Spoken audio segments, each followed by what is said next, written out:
What's up? Jason here with 4 signs that it might be time to leave your relationship. All right, we're going to unpack these one at a time. So we've got boredom, burnout,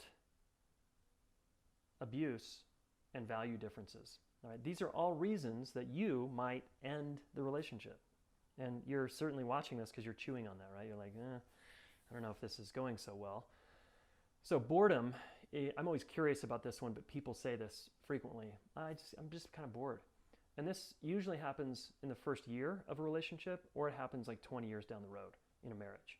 All right, people get bored, and so that says a couple of things. It says that the chemistry's off, that two people have plateaued on their ability to deepen, and they don't know how to get to the next level. They don't know how to like dig in there in themselves or the other person.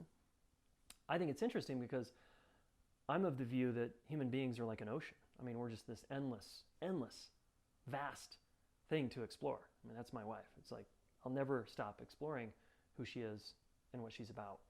So I don't think I'll ever get bored there. So question yourself if you're like on the bored spectrum, all right? Like, I'm just kind of bored. But that sometimes is a valid reason to leave, all right? Just not feeling it. That's okay. Number two, burnout.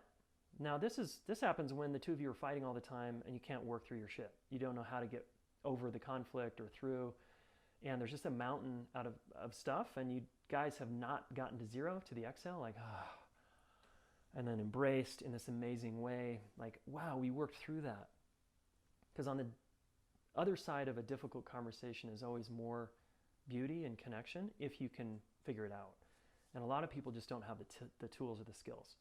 All right, that's why we teach a 9-month course at the Relationship School to show you how to work out your differences. And I think it's a really awesome course, and you should come check it out someday. But burnout is a big deal, right? And it's honestly the number one people break up or get divorced is because they don't know how to handle themselves and their own activation, or their partner and their activation. That's the main reason. And it's been shown that couples who know how to work out their differences live 10 years longer than couples who don't. So I get it that you might be feeling burnt out and you're just over it, and you will get relief. If you end this relationship, you'll get relief. And it's going to feel so good.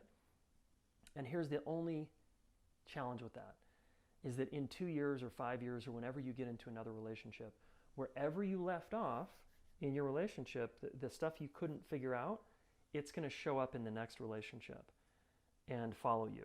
So your issues that are unresolved follow you into the next long-term relationship. And this can be challenging. So if you're looking for relief now, I get it. Just know that it's going to come find you later. All right. So that's burnout. And then number 3 is abuse. Now, obviously, we don't want to encourage you stay in abusive relationships. So get out, but that can be simplistic. So go listen to my podcasts on abusive relationships, on codependency, on narcissism. All of those podcasts speak a little bit to the dynamic you're dealing with, right? I don't encourage anyone to stay in relationships where you're constantly being barraged with verbal or emotional or physical abuse, okay? Get out, but I know that that's a process. That's what I'm encouraging here. And the 4th reason you might consider ending the relationship is your value differences. If we drew a Venn diagram right now, the overlapping circles, where they overlap is our overlapping values, okay, in the middle. And ideally, you and your partner, future partner, have overlapping values enough that they light you up. They light you both up. You love to do it. It could be a hobby. It could be a spiritual practice. It could be a religious thing.